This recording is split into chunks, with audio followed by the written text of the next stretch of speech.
नमस्कार दोस्तों। आज के करंट अफेयर्स के वीडियो में हम इन 4 टॉपिक पे चर्चा करेंगे जो कि आप सब जानते ही है। जैसे कि अभी भारत रत्न अवार्ड डिसाइड हुआ है, तो हम इस एक टॉपिक पे बात करेंगे, भारत रत्न अवार्ड। दूसरा जो टॉपिक है वो 12 फरवरी को प्रोडक्टिविटी डे के रूप में मनाया जाता है, तो उसके ऊपर हम चर्चा करेंगे। तीसरा जो हमारा टॉपिक है वो 200 birth anniversary of Maharshi Dayanand Saraswati, तो उसके ऊपर भी बात करेंगे, क्योंकि प्राइम मिनिस्टर नरेंद्र मोदी जी ने इसके बर्थ एनिवर्सरी सेलिब्रेट करने का डिसाइड किया है, तो उसके ऊपर हम बात करेंगे। चौथा जो हमारा टॉपिक है वो स्वाति पोर्टल, जो वुमेन्स के लिए स्पेशल लॉन्च किया गया है, तो आज उसके ऊपर भी हम बात करेंगे। तो दोस्तों, ये 4 टॉपिक है। हम वीडियो में आगे बढ़ते हैं और एक एक टॉपिक को हम समझने की कोशिश करेंगे और उसके ऊपर से कौन से क्वेश्चंस आ सकते हैं उसके रिगार्डिंग हम बात। तो आज हम बात करेंगे भारत रत्न अवार्ड। ये रही बेसिक डिटेल्स। आइए वीडियो में आगे बढ़ते हैं। हमारा जो भारत रत्न अवार्ड है वो पहले तो जान लीजिए कि ये हाईएस्ट सिविलियन अवार्ड है।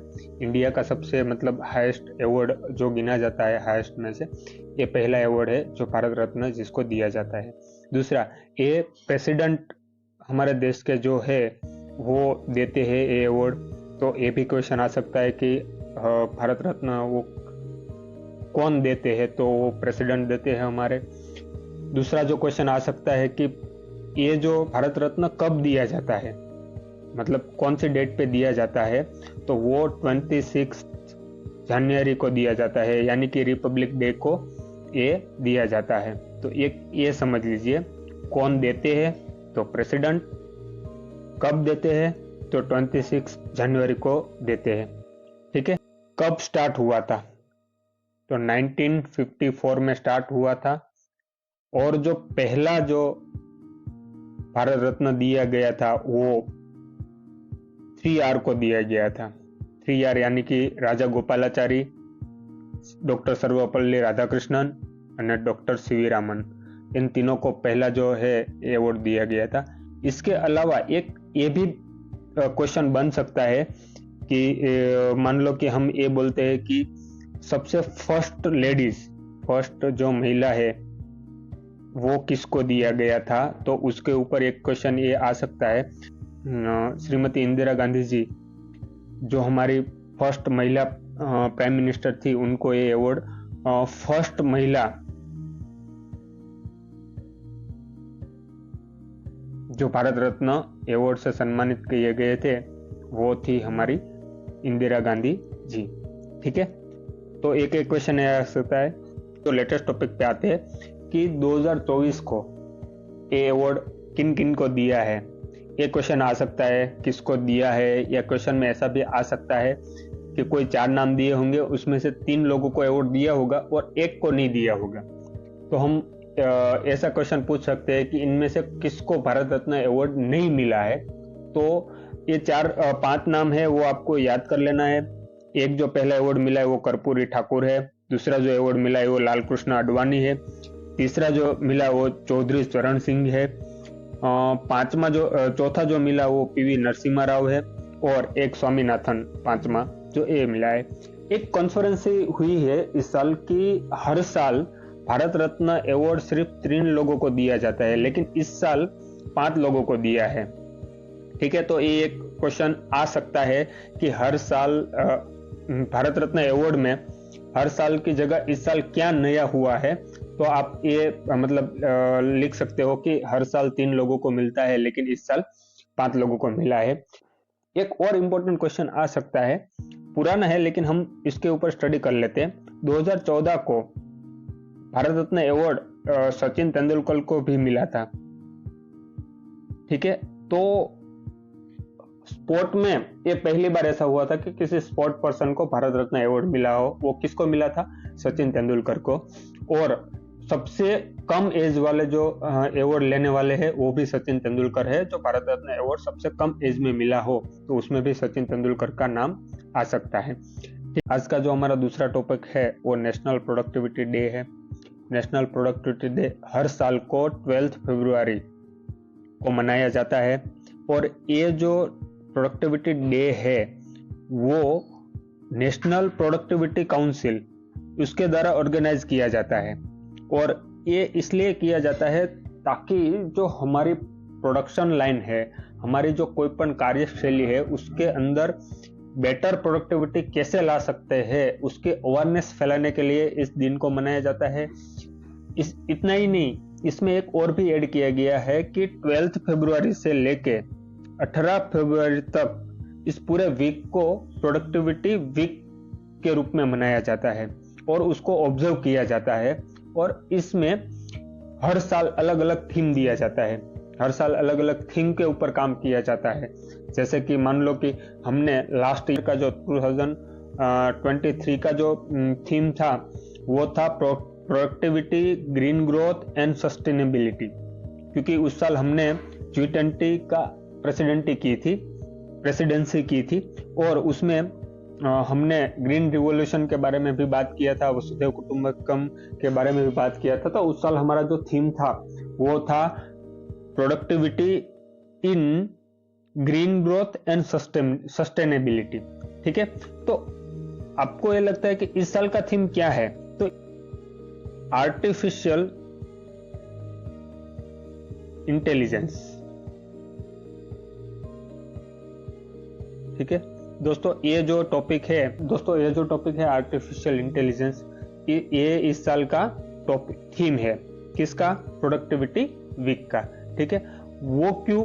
तो कि आपको पता है कि एआई का यूज आपको पता है कि वो प्रोडक्टिविटी को स्पीडी बनाने के लिए क्यों इस दिन एआई लिया है, क्योंकि प्रोडक्टिविटी को स्पीडी बनाने के लिए। और स्पीडी बनेगा तो क्या फायदा होगा? तो कोई इकोनॉमिक ग्रोथ आएगा, क्योंकि हर प्रोडक्शन में स्पीड जरूरी है।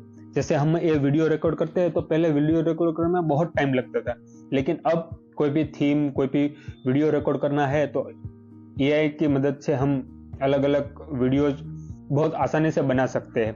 तो इस साल का जो थीम है वो खास याद रखना है, क्योंकि क्वेश्चन ये आएगा कि इस साल का जो प्रोडक्टिविटी वीक है वो मनाया जाएगा तो किस थीम पे मनाया जाएगा, एक क्वेश्चन आ सकता है।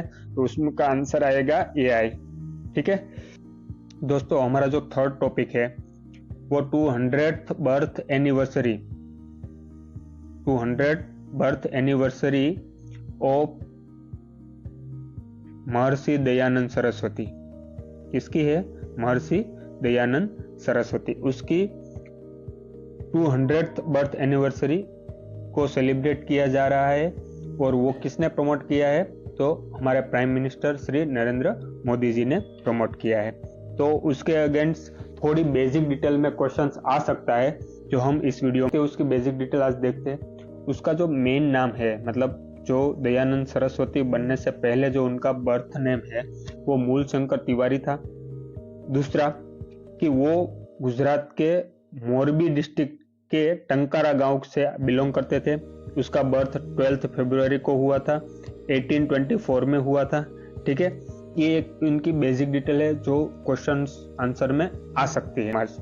उनका जो मेन है आर्य समाज, जो बेसिकली सनातन संस्कृति को डेवलप करने के लिए और सनातन संस्कृति की बात को, फिलोसॉफी को लोगों तक ले जाने में काम करती है। एक तो आर्य समाज की स्थापना की थी, दूसरा कि आर्य समाज सिंगापुर में भी उन्होंने स्थापना की थी। और ये स्थापना कहाँ की थी एक क्वेश्चन आ सकता है, तो वो बॉम्बे, अभी का मुंबई देन बॉम्बे। ठीक है, वहां उनकी स्थापना की थी। और कब की थी, तो वो एक क्वेश्चन आ सकता है 1875 में। ठीक है, उन्होंने आर्य समाज की स्थापना कब की थी, तो 1875 में। ठीक है, एक क्वेश्चन आ सकता है। और उसके बारे में एक और भी है, क्योंकि स्वराज के लिए सबसे पहले कॉल इन्होंने दिया था, सबसे पहले नारा उन्होंने दिया था। और उन्होंने एक नारा दिया था, इंडिया फॉर इंडियंस। ये खास याद रखना है दोस्तों। उन्होंने सबसे पहले आजादी के लिए एक स्लोगन दिया था, एक नारा दिया था, और वो था इंडिया फॉर इंडियंस। ठीक है दोस्तों, उन्होंने एक नारा दिया था, बैक टू वेदास। वो इसलिए दिया था कि वेस्टर्न फिलोसॉफी और वेस्टर्न कल्चर हमारे अंदर आने लगा था। तो महर्षि दयानंद सरस्वती को पता था कि भी वेस्टर्न फिलोसॉफी या वेस्टर्न कल्चर है, उससे कहीं ज्यादा हमारी जो संस्कृति है, हमारा जो कल्चर है वो बहुत बढ़िया है, तो उन्होंने एक नारा दिया था, बैक टू द वेदास। ठीक है, तो ये एक क्वेश्चन आ सकता है कि उन्होंने वेदास के बारे में या सनातन संस्कृति के बारे में कौन सा स्लोगन दिया था, तो हम ये बोल सकते हैं बैक टू वेदास। दोस्तों, हमारा जो फोर्थ टॉपिक है वो स्वाति पोर्टल है। गवर्नमेंट ने 11 फरवरी को ये पोर्टल लॉन्च किया है। अब 11 फरवरी को क्यों? तो उसका रीजन ये है कि 11 फरवरी को International Day of women and Girls in science, खास याद रखिएगा, international Day of women and Girls in science, खाली डे वुमन डे नहीं, ठीक है। International Day of women and Girls in science वो 11 फरवरी को मनाया जाता है और इसीलिए उसी दिन स्वाति पोर्टल को लॉन्च किया गया है।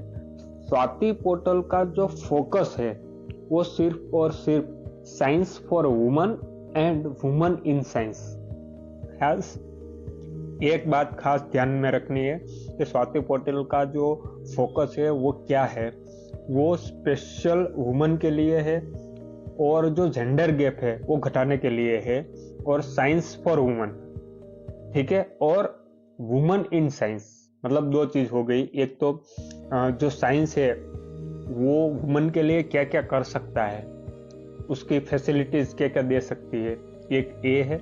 दूसरा कि वुमेन इन साइंस, कि भाई अभी जो मतलब कोई साइंटिस्ट है वो मेल है, तो वो रेशियो जो है वो कम करने के लिए, जेंडर गैप घटाने के लिए, वुमेन को साइंस में लाने के लिए, साइंस के फील्ड में लाने के लिए, science, technology, engineering, mathematics and medicine, आज जो 5 है, स्टेम उसको बोला जाता है, अब 5 फील्ड है, उसके अंदर वुमेन को लाना है। इसके लिए ये पोर्टल लॉन्च किया गया है।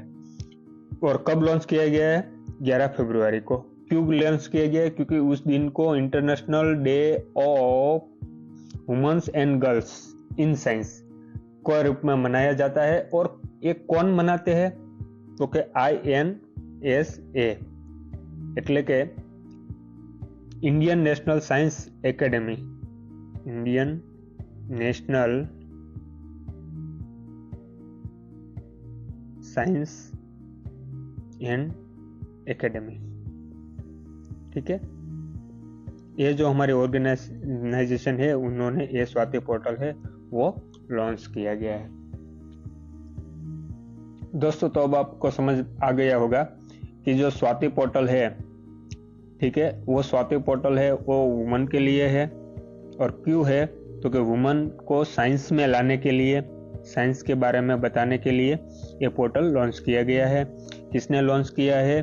INS ने लॉन्च किया है, INSA ने लॉन्च किया है। कब किया है? 11 फरवरी को। तो थोड़े क्वेश्चंस आ सकते हैं कि 11 फरवरी को ये लॉन्च किया गया है, तो थोड़ा मतलब आ सकता है क्वेश्चन। तो दोस्तों, ये है 4 टॉपिक जो मैंने आपको समझाया है, और क्या क्या क्वेश्चन आ सकते हैं, बन सकते हैं, वो मैंने आपको बताया है। फिर भी इस वीडियो में कोई पॉइंट ऐड कर सकते हैं या इस वीडियो में कोई चेंजेस कर सकते हैं ताकि और बेहतर वीडियो बना सके, तो आप हमें कमेंट में सजेशन जरूर देना। और वीडियो कैसा लगा और अच्छी तरह से कैसे मैं बना सकता हूँ वो भी आप कमेंट करके जरूर बताना। और अगर आपको वीडियो अच्छा लगा हो तो एक शेयर और लाइक जरूर कर दीजिएगा। थैंक यू सो मच दोस्तों, मिलते हैं कल के वीडियो में।